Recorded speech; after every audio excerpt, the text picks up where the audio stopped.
Hey everybody, I'm Kate Conroy. And I'm Vinny Civitello. And this is Other People's Business, which is the podcast from the New Jersey Business and Industry Association, which is the largest statewide business association in the entire United States of America.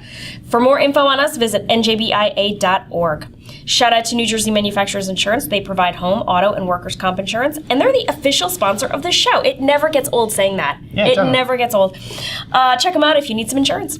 Check them out if you don't need insurance either. Why not? So with us today are Chris Borden and Jeremy Perlman of Borden Perlman. So say hello, tell us a little about yourselves. Hello, I'm Chris. I've been working for Borden Perlman for about 3 years, and I work on the railroad side and also the restaurant and hospitality side. And this is Jeremy. I've been at Borden Perlman coming up on 4 years. My background's in the finance and economics. And like Chris, I'm a risk advisor, risk consultant, and focus on commercial insurance, mostly middle market businesses, but across all different industries. Okay, so today's icebreaker is, do you have any hobbies that are a little off the beaten path? So during the weekends, I actually volunteer at a railroad where I cut up rail cars. Wow. And yeah. What do you mean cut up rail cars? So you have to replace the rusted metal on the side of rail cars Oh. and on the roofs, and you basically are refinishing the inside of it. So That's yeah, cool. I go up there. I'm one of the younger guys on the crew, so I'm on the roof, cutting away the metal and then replacing it with thinner sheet metal. You know, that makes me think, like in Westerns, they always had the rail cars that looked kind of patched up. Yeah. Maybe that's why. I never thought about that, yeah. Kind of. Well, those older rail cars are actually wooden. So old rail cars used to be wooden, but these are probably from the early 20th century, and so they have metal and stainless steel, but it's thick stuff. It's fun stuff. Cool. So now I'm thinking about the Indiana Jones and the Last Crusade, where they're on the train and remember the chase scene on the train with the snakes Yeah, and where the they're- zoo yeah. animals, and they're going up through the ceiling and down again. It's totally, sorry. Well, Tangent. no. Have you compare ever me- worked on a train that compare me to transported snakes? Indiana Jones any day of the week. I'm happy with that. I'm happy with that. Exactly. We should all be so lucky. Happy to help. Jeremy, you're up. I guess doing crossword puzzles, I think that in across the population that may not be that strange, but at 29, I think there Yeah. probably aren't that many peers that spend as much time as I do trying to do crossword puzzles. So I get the New York Times to my house every day in paper, but really usually the only part I have time to do is the crossword puzzle. How do you have time to do? I mean, I feel like if I were to sit down and do the crossword, it would take me hours. How do you have time to do the crossword? It does at the beginning. So they get increasingly hard over the course of the week. Yeah. So Monday is the easiest, and then it gets increasingly difficult, and then everyone knows like the famous Sunday crossword, which is in the magazine, and Yeah. it's almost an entire page. Yeah.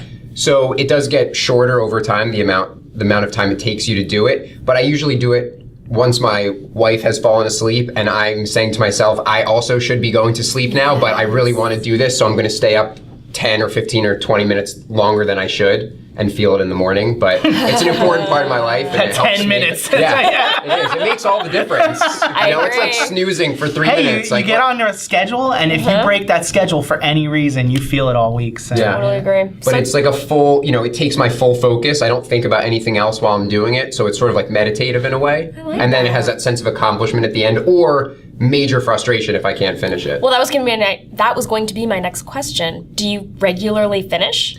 Monday through Wednesday, pretty consistently. Like if I don't finish a Tuesday, I'll be really, really annoyed. And then a Thursday, usually the theme in a Thursday is something quirky. Like it'll be a whole word in one square. And so sometimes I don't finish those. And then Friday and Saturday, it's the weekend, so I don't have as much time to do it. Wait. How does that work? A whole word in one square? Yeah, I didn't. So the theme could be like, there could be 4 or 5 different answers, and in one square it could be the word like cat, or it could be an @ symbol or something like that. And then my that just fits God. into everything that connects with Exactly. it? Wow. The Yep. @ symbol is now fair game in crossword puzzles? Yeah, I've seen. That's yeah. cheating. Yeah, it could be a symbol. How is that allowed? Yeah, that's the Thursday. So that's the classic Thursday. It's always some quirky thing, and I love It's when like I get 'em. Thunderdome on Yeah. Thursday. All bets are off. I reject that. I Yeah, reject or it'll it. be like, there will be a word that starts before, like outside of the square. No. Yeah. That doesn't make To sense. precede it, yeah, on the outside, and you have to get that. So sometimes when I get them, I'm so excited. My wife is like, "How did you do that?" and I feel really accomplished, even though it's not that cool in the scheme of things. Oh, it's very smart though. Gosh, that's amazing. And then there's a blog that I read at the end. This guy, he's an English professor at SUNY Binghamton named Rex Parker, and he writes a blog every day about the crossword. And so I can see whether I got it right or wrong before next day's paper comes out. And then he has commentary. He usually hates the New York Times crossword puzzle. It's gone downhill a lot, apparently, according to him. Wow. I mean, it's like a whole like subsect of the culture you don't even think about, you know? The caliber of the New York Times crossword puzzle has gone down. I'm now realizing this conversation, I sound like such a jerk. No, not at all. It's just so Chris is looking esoteric. at me like, I'm learning something new. he's so embarrassed to be associated with me. Wow. I love it. All right, Vin, what do you got? I don't know. I feel like a lot of my hobbies are on the beaten path. Like, you know, I'm the movie fan, the video game fan. Everybody who listens to the show probably knows about that by now. I'm on kind of a break from Taekwondo, but I'm really into martial arts. I took a break because we moved, and, you know, I didn't get, like, signed up with a new place after we moved. But, yeah, I kept getting injured. It was crazy. I broke a few toes, which never happened in my life up until starting that, you know, and sprained a couple ankles. Hit myself in the mouth with a nunchuck so hard that I, like, knocked myself out clean. I'm sorry, And, it's not funny, unconscious? but No, well, okay, like, kinda. So, like, I hit myself, and we're not talking about, like, the foam test ones. Yeah. Like, I hit myself like you were gonna defend yourself against an intruder with a real, you know, set.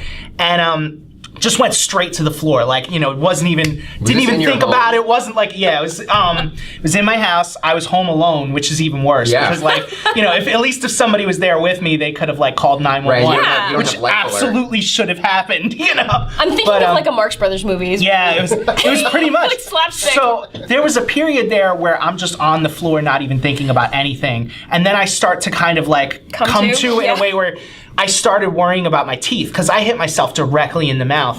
And I'm thinking, there's no good reason for any of them to be there right now. So I ran my tongue, like I was actually really scared to do it. Like I picked myself up and I finally had the guts to run my tongue across my teeth just to check if they were there, and they were. And that's kind of a wake-up call. Chip? No chips? Nothing. Blood? Like, nothing.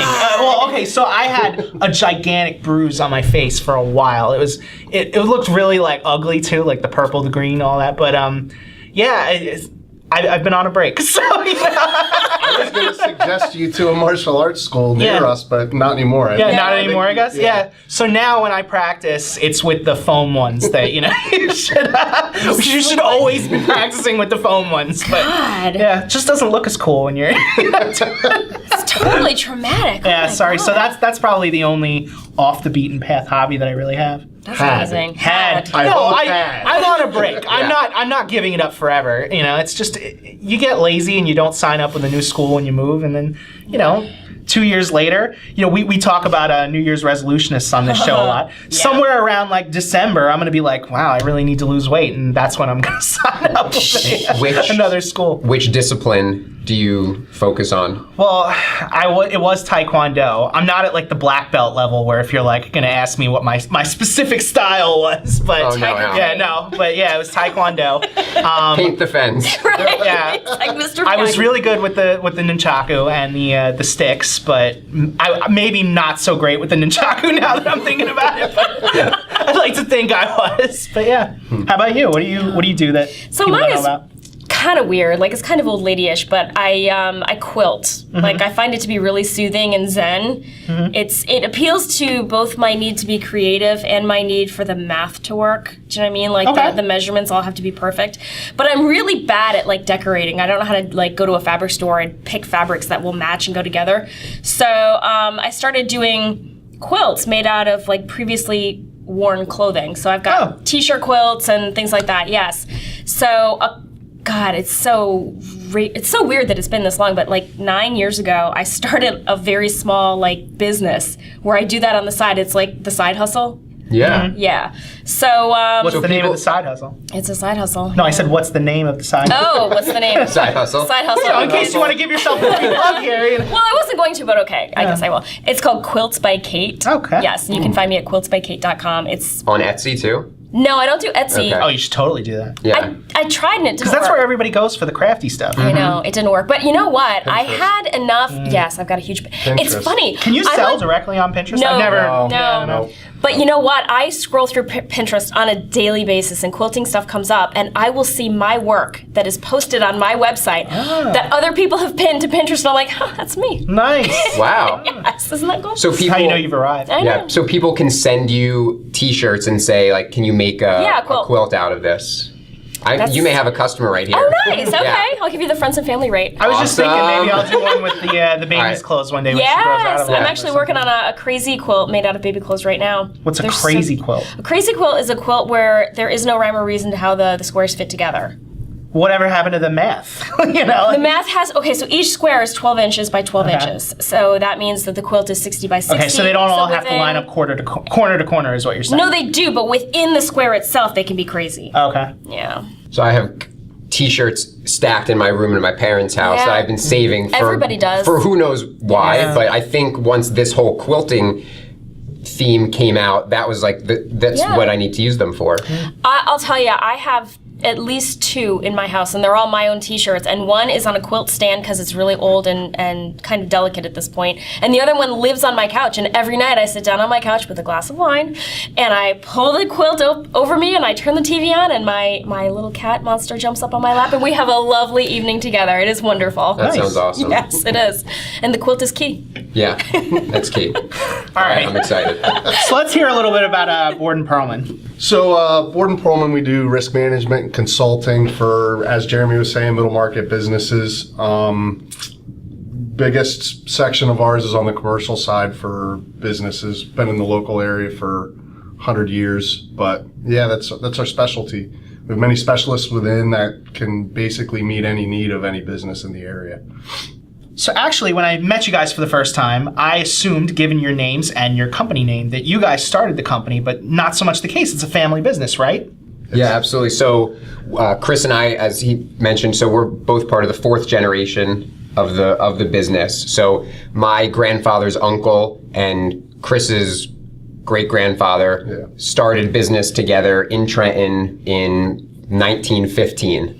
And so for the first 81 years, they sort of operated loosely as like a joint venture, because in our industry, the more clients you have, the more negotiating power and leverage that you have in the insurance marketplace, the more business you can do, the more you can grow, right? The more types of clients you can serve. And so at the beginning, they were sharing a phone, they were sharing some other office space. And then over time, as the business evolved, they were sharing more and more things and doing a lot more together. But in 96, my dad and Chris's dad, they actually joined together to make one company, and it's grown tremendously since then. Probably at that time from 10 or so employees, now we're over 80. Wow. Yeah. That's great. All right, we're going to take a break, and when we come back, Awful or Awesome. Cool.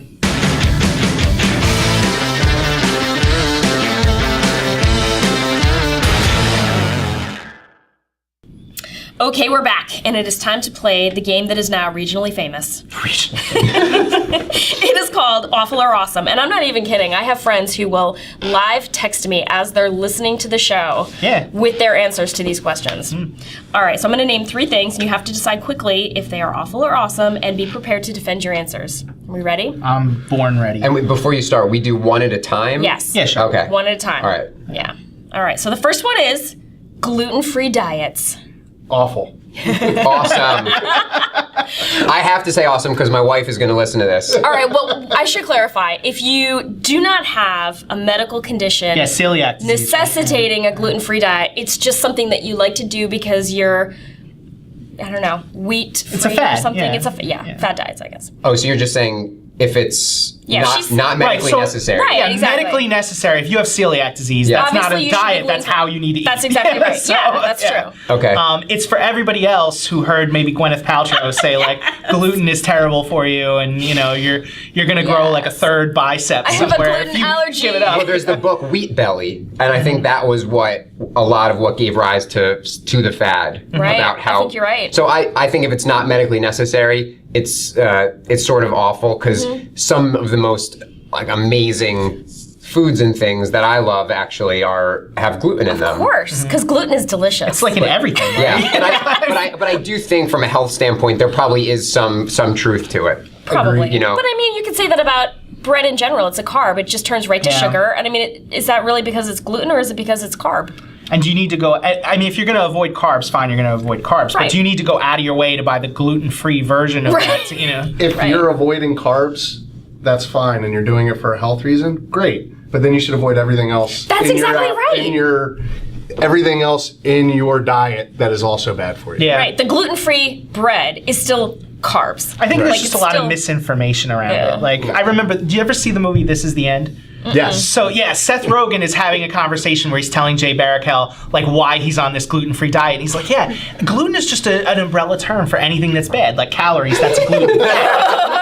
And he's like, that's not true at all. And I think that's where we are in society now, where we just don't know what it is. Yes. But you've heard that it's terrible for you, so you pay the extra $5 for the gluten-free version of whatever it is. Yeah. And that's awful. So Fake news. Fake news, Yeah. exactly. My wife is celiac and has been since she was a little So kid. that's legit. Yeah, it's Totally, legit. because she gets very, very sick if she eats it. So that's part of our life. But when she was pursuing a career in musical theater, she was also a server at a restaurant in New York City, and she had all of these customers that would come in and give her such a hard time about making sure things were gluten-free and is this touch this, does this touch that? And then it comes to dessert time and they're like, and I'll have the apple pie. That's right. And then she'll say, well, but that has You're gluten in it. gluten They're like, yeah, but it's fine. I'll have it anyway. And having her put her through the ringer to make sure that the appetizer and the entree was gluten-free, but dessert, all bets are off. High maintenance. Give me the people. gluten. That's horrible. I'm behind you on that, Danielle. Yes, absolutely. Oh my God. All right, next. The phrase, it is what it is. I mean, I don't know if you can call that awful or awesome. It is what it is. It is what it is. Well, it's funny. It replaced, I've only been saying it like 20 years. It hasn't been around my entire life, but I feel like it replaced, what did you say the other day? Whatever? Whatever. Yeah. Like, we used Okay, to be so like whatever. if it's being said negatively, it's replacing whatever. Like, it is what it is, whatever. But it can be done positively too. Like, you can look at it as like, hey, there's certain things in this world I just can't change. Yeah. Like, it is what it is. I got to move on with my life and do me, and you can look at it positively. Like, Jeremy, are you done ticking over there? Oh. I'm going to take the awful position on this Okay. one. Yeah. So, Explain. well, I do see what you're saying. There are some things we can't change, right? And so there's that famous quote, like, accept the things you cannot change. yeah, exactly. Yes. It's a lowbrow version of that, right? Right, but I feel like it's almost become an excuse because I think there are so many things that we can control, right? And with like the right attention or the right strategy or the right effort applied to certain things, like it doesn't have to be what it is. Maybe the way that you look at it can change, so that the way that you like perceive it and have emotions about it can change, or the actual situation that you're in, you could take action, and then the is would be different. Yeah, I guess you could say there's probably nothing in your life that you have no measure of control over. Like, even if you don't like the various political appointees, like our elected officials at any level of government, like, I guess you could protest, you could, get out there, get the word out, educate people. There was a philosopher once, Epictetus, who said that the only thing you have control over is how you react to any given situation. So that is a true thing. Like, you can choose to have a temper tantrum, or you can choose to be an adult and get on with your day and just handle it. God, this is such a cliche, but I was on Facebook the other day, and there was a meme that was like a 5x5. It was 5x5, and it said, if it's not going to be relevant to your life in 5 years, do not waste 5 minutes stressing about it or crying about it or whining about it or, doing whatever. Just realize do what you have to do and move on with your day. Like, it's not worth it. So I took Tang Soo Do, which is a martial arts, for a few years. And I'll never forget my instructor's favorite line was, where were you at last night's class? And no matter what your answer was, his response was always, you make it a way, not an excuse. And so stemming off of Jeremy, I feel the same way. You can always... No, sometimes those are legitimate. When I broke the toes and I skipped class, he still got down my throat about not coming, but like... You make a way, not an excuse. You can get into class and work on different areas that wouldn't involve your toes. I don't know about that. Well, maybe not. I don't know. I wasn't you, but... Yeah. You brought up Epictetus. That's Yes. Stoic philosophy. Yes, it is. Do you like study Stoic philosophy? I'm just very... No, I mean, I was a history major, and so that included philosophy classes, and I've always been interested in, the liberal arts and educating myself, and at this point in my life, I'm a big reader, and so I still have that book, that Epictetus. I can never remember the name of it, but and it's not a very big book. Like, you can get through it pretty quickly, and it's very easy to get through. Like, it's not, I remember being a freshman in college and trying to read the Allegory of the Cave, and I was just like, you gotta be kidding me. I cannot get through this. I'm not smart enough yet. I can't do it. Yeah. But Epictetus was really digestible.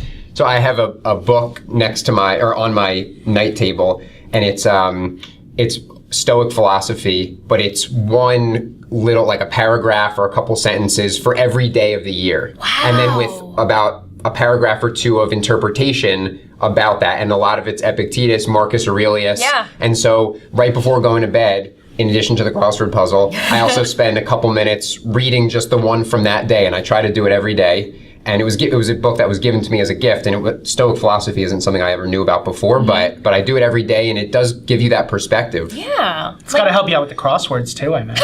It gets me in the right frame of mind. Yeah, I can't imagine how many times I've seen Descartes as the answer to one of these things, or Plato, or Socrates, or Aristotle. Epictetus. That one's got to be a stumper. I don't know. It'll be a Thursday. All right, last one. Wait, did we all do it? Is? Yeah, okay. Last one, game shows. I guess it depends on which one it is. Like, I don't really watch a lot of game shows. I love Family Feud. Like, Wow, I feel like, In its current version? Well, I or think the old any version? of them. Okay. Yeah, like, I mean, it's still the same format Harvey going all the way now, back. right? I mean, you could say you like one host more than another, but the Right. show itself really hasn't changed much. So, I don't know. I'm really good at it. Like, I wish everyone in my family was really good at it so I could go apply. Actually, true story, one of our coworkers, shout out to Risa Castro, her family auditioned for Family way! Feud. I don't know. I don't think they got on, but yeah, they went to the audition and everything. That is so cool. Yeah. Recently? No, it was like 5 or 6 years ago. Oh my God, that's really cool. But yeah, I'm amazing at that. I love Who Wants to Be a Millionaire. I haven't really watched it in the last few years or so. It's still going. It's still on? Yeah, it's not like any of the original. Like Regis doesn't do it, and I think Meredith replaced him, and she doesn't do it anymore either. But yeah. Good Lord. All right, so you would have to say awesome. I guess awesome. I mean, I'm just really good at thinking of like when it comes to Family Feud, it's like the kinds of things people would say, not necessarily an objective answer to a question, but like I'm very good at being like, all right, I bet you more people than not said car, whatever. So it's a different skill than just answering an objective trivia question. Exactly. It's more like you need to know human nature. Used to drive me crazy because I have the Family Feud video game that you play on the internet. Wow. And I have like a very low win record because when you win, you then go into fast money, and the other player has like nothing to do at that point. So they have to sit there and watch you play for like 2 minutes. So they would always just abandon the game, and then it wouldn't count as a win for me. That's horrible. Plus, I'd be so disappointed because you get all the way there, you want to play fast money, and you're out. So bummer. Bastards. That's awful. I'm gonna say awesomely awful. Awesome. Ooh, that's the first time that's ever happened. But I concur that it is possible for something to be so awful that it is awesome. Yes, and as long as there's learning and education, you might learn something that you never knew before. So, awesomely awful. So, any favorites that you like? Who Wants to Be a Millionaire was always a good one, and I too used to partake in playing the game Who Wants to Be a Millionaire. Other than that, though, Jeopardy, just so I can listen to other people that are way smarter than me. Yeah. You know what's funny is that you follow along on TV and you're so good, and then you go to take the actual quiz to get on Jeopardy, and it is unreal. Oh, yeah. Yeah. I remember we got a question, and it was like, what was the second word in the title of the autobiography from the 1976 Olympic figure skating, second chair, whatever it was. It was like, you had to know like so many levels on that, and it's like 10 seconds. Oh my God. Yeah, it goes crazy. But That's nuts. But then you follow along on TV, and you know like half the answers. So. Now, Vin, you said awesome, right? Sure. Yeah, I mean, for the ones that I like, because if you said awful, you've been talking about for the ones that I like, I love them, I was really good at Wheel of Fortune. I mean, I'm probably still good, but I don't really watch the show anymore. But yeah. I love how modest you are. I'm probably still good. Yeah, I'm probably still good. No, I Hangman was always like an awesome game for me. Like I always loved Hangman and like. Yeah, Is Hangman was Hangman great. really a game show? No. Well, that's what it is, right? When the Like- teacher's at the front of the room, it is. No, but I mean, Hangman like with the Wheel wheel. of Fortune is Hangman. You're Yeah. just putting like the wheel Yeah, in the that's middle true. of it. Yeah. I guess. Yeah. I guess. Yeah. Jeremy, what do you think? I also say it depends, which maybe isn't a fair answer, but it depends which one, because I think like there are ones on the Game Show Network that I don't really think add a lot of value to the person watching it, but I am a huge Jeopardy fan, and I try to watch every night or record it at least, and so then it takes about 15 to 20 minutes to get through the whole thing. But you're right. I mean, sitting on the couch, you seem like you're an all-star. Yeah, exactly. But one of my friends... Bring on Ken Jennings, man. Exactly. Seriously. But one of my friends who actually went on the show had a really difficult time because there's right, you're sitting at home and you're fine calling out answers that Yeah. may be wrong because there's no negative consequences. But when you're standing there, it's like... All the pressure. I'm 60% sure, so do I ring in? And the thing that most people when you're sitting at home don't realize is most of the time, all three of the people ring in and know the answer. So it's more about who's faster than who knows the answer. It's very unusual that it's like one person ringing in and the other two are like, I don't know. So that's a huge difference because at home, the timing doesn't matter as long as you answer before the other person says it. Yeah. Yeah, I guess I've never really been a big fan of like The Price is Right or Yeah, traditional game shows. There's one that comes on after it. Was it Let's Make a Deal? Wayne Brady's like the host. And the whole idea is like everybody comes out in some like weird costume and Right. yeah, I'm just not a fan. I don't know. I hear ya. Yeah. So I guess I'm on the fence as well, but I have to ultimately say awesome. I don't love the traditional old school like Love Connection or The Price is Right or, I mean, I enjoy Jeopardy when it's on. Like that's not something I turn off. But I remember my grandmother loved Wheel of Fortune. And I used to like go over to her house after school and I would wait for my mom to pick me up and I would just be like, I think even as like a 5th or 6th grader, just like shoot me in the head. I cannot watch this stupid show any longer. Wow. I hated it. I hated it. It was horrible. But I will say that as we have progressed as a society, and maybe this is too strong, but there have been a couple of game shows that I have totally loved. Like Hell's Kitchen was awesome. I loved that. And I guess, is that a game show or is that I guess I hadn't thought about like the cooking show ones, but I mean, Interesting. I love that. Is in that a previous reality or episode, I said I hated all It's of like them a reality anyway, game show. It is. Or like, do you remember Ashton Kutcher's Beauty and the Geek? No. No. By name, Really? but not by content. Oh my god, it was awesome. They had like 6 brainy guys who were kind of geeky and 6 really beautiful women who were not maybe that smart. And they were paired up and they had to like compete to see who could grow the most at the end. So like the girls would give the guys makeovers and they would see how long they could maintain the look. And the guys would literally teach the girls science and math and books. It was really cool. This sounds like a very interesting. Yeah, it seems like It a was. difficult one to come up with an objective winner for. You know, like at least in Jeopardy, you No, ring okay. it. And you go, okay. So yeah, the girls had to actually do science experiments alone with no Wow. help. So they would get like a 2-liter bottle, like a soda bottle, right? And then all the ingredients and necessary paraphernalia to make like a rocket. Oh. And so whoever did it the first, they won that challenge. And so that's just an example. They had like a whole episode or a whole series of. It was awesome. I loved that show. I was like a very faithful watcher. 3, maybe 4 seasons of it, and then it went away, and I was like, what happened? I was so bummed. Yeah, it's been a while since putting the Food Network stuff aside. It's been a while since like one has gotten really popular. Like I feel like the last time we had like a big one was maybe, I don't know. Remember not Deal or No Deal? Yeah, Deal or No Deal, right? Like the one with Howie Mandel, I want to say his Where name. they have the Oh. suitcase. Yeah, the suitcase. Yeah. You get the money, and then the banker, you know, is Do you up remember in the that closet. version? Do you remember the version of it from 30 Rock where the girls were holding briefcases full of gold bricks? Or no, just one of them was, and like you had to guess who it was, and everybody looked fine except for the one woman, like she was like falling over. The briefcase was so heavy, and so the contestant kept choosing the right woman and walking away with gold bricks. It's been on my Netflix queue forever. I keep meaning to watch that. 30 Rock, 30 really? Rock, yeah. You've never seen 30 Rock? I mean, I watched like the first episode, and I meant to keep going. What'd but you think? Oh, it was fine. I mean, and Just fine? Just yeah, fine? just fine. Well, like, I guess and one no episode, first it's hard episode to- ever really You know blows what? you It was away. like the first season of Parks and Rec. Yeah, exactly. But like, Parks and Rec is a different story. yeah, Parks and Rec is We're big more fans. like an outdoor office. Parks and Yes. Rec Yes. had We're big me at fans. the moment where Chris Pratt was naked on the crutches, like chasing after Anne in the street. You know, like with the like the pool right behind him. Like they had me. I was like, I don't care if this show goes on for 30 years. I'm here. Yeah. So, I love that show. They probably knew that shooting that scene. I think they did. Exactly. I hope they did. This is the money shot right here. Person No pun behind the intended. camera to say, this is it. It's done. That's like the opposite of the term jumping the shark. Right. Right. This is the opposite. Whatever the inverse of jumping the shark is. Yeah. Never heard jumping the shark. Jumping the shark Never is when heard like jumping a the show shark? gets really lame. It's from Happy Days when Yeah. Fonzie literally was on water skis and he jumped a shark.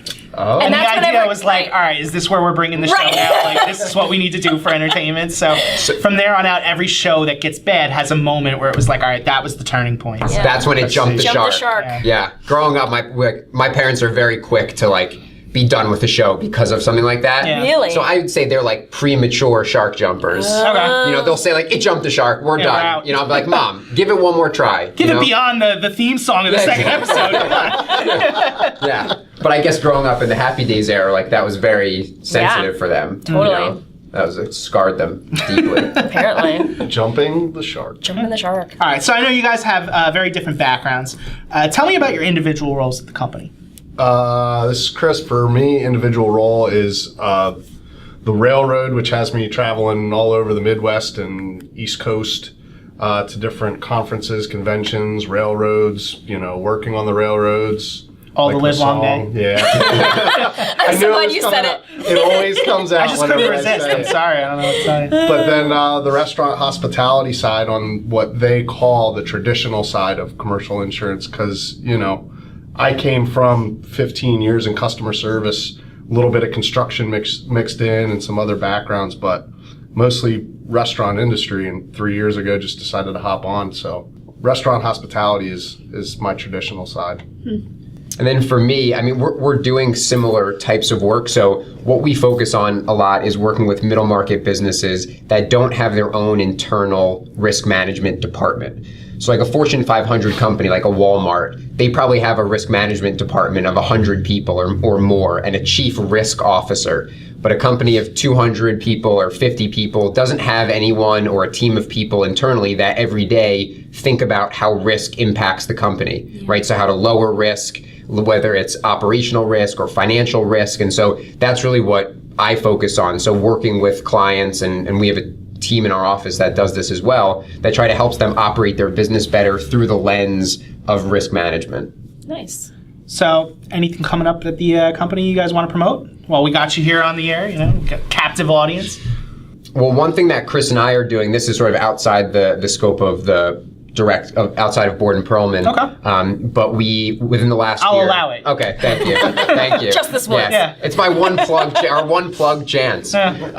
So we started, it's called the Next Gen Giving Circle. And it's in partnership with the Princeton Area Community Foundation. And basically it's trying to develop the next generation of philanthropic leaders in this community. So it's a group of about 20 of us right now. We donate money of our own into a pool, so to speak, and then democratically we choose which nonprofit organizations in the local community we're going to give that money to on an annual basis. So this year we hope to give out about $20,000 in our first year, and we're looking for new members and to continue growing the impact of it. Very cool. So let's just say somebody wants to get involved in that, or seek you guys out for your actual services. How do they get a hold of you? They can call us at Borden Perlman, or I don't know, are we looking for like a direct contact? Yeah, what's your phone number? My phone number is Usually when somebody says, how can they get a hold of you? We assume you have a phone number, My phone number is 609-482-2206. I like long walks on the beach. Pina coladas? Also, or we on our website, which is www.bordenperlman.com. There's a page that has all of our names on it, and if you click on our picture, you can see our direct dial and our email address, so you could certainly get a hold of us that way. That's awesome. Or Chris and I are both on LinkedIn, so you can find us that way. We're both about 30 years old, so we're pretty responsive when it comes to like email and social media. Sweet. What are you insinuating about people my generation? Well, I thought we're the same generation. We're the same generation. Yeah. Kate doesn't really age. Oh, wait, Not 30. I wish I were 30. She weaves, remember? I Yeah, wish. right, exactly. I'm an old The lady. quilting, yeah. You do quilts, I do crossword That's puzzles. right. Yeah. That's right. We're All right, elderly. so I guess that's our show, right? I think it is, yeah. So please subscribe if you like our show. tell everybody you know. Tell your colleagues, tell your friends, tell your mom, tell your cousins, tell everybody you know to listen to this show. Facebook it. Snapchat, I don't care, everything. Insta. Yeah. So please subscribe. You can subscribe on iTunes, any area where you can get a podcast. We're very likely there. If you want to check us out on YouTube because you don't really like doing all that podcast stuff, you can go to youtube.com/NJBIA. We have a playlist right there with all of our episodes going all the way back to the beginning. So you can subscribe there too. And bonus there, you subscribe on YouTube, you get all the NJBIA's other great content. So yeah. It's amazing. One question. Yes. So I yesterday before the taping, I was doing some prep work, and I tried to find the NJBIA podcast on my iTunes podcast app. What do you type in? Because I typed in NJBI and it didn't come up. The name of the show is Other People's Business. Although if you typed in NJBIA, I did, and only should've come up. NJBiz came up. On the Apple Podcast app? Yeah. That's weird. We can take this offline. no, I'm gonna leave it. No, I think we should leave it. If you type NJBIA, it should come up. I tested it this morning because I'm always checking to see when you guys leave us 5-star reviews on iTunes. So please do it. It should come up. Other people's business you can type too. That should work. Does that mean we have to put 5 stars too? I mean, I'd appreciate it. You don't have to. I mean, you don't have to, but if you're a really nice person, you will. Thank you to subscribers and listeners. We really appreciate the support. Thank you to New Jersey Manufacturers Insurance Group, the official sponsor of the show. They do home, auto, and workers' comps. Check them out. Awesome. And finally, thanks to Chris Borden and Jeremy Perlman from Borden Perlman for joining us today. Thank you guys very much. We appreciate it. Did you have fun? We did. I told you it'd be fun, right? Yeah. We had a great time. I don't lie. Or I did, at least. I can tell Chris did, too. I did. That's how we roll up here in NJBIA. I'm a man of few words. But we really appreciate you having us. This was a lot of fun. You guys do a great job. Thanks. And we'll certainly promote the show in general and this episode in particular, of course. On. That's awesome. Thank you. Oh, wait, we need a picture. Arlie wanted a picture. Do you think? Well, we can do that after the show. Maybe we should for now, bye, everybody. Bye.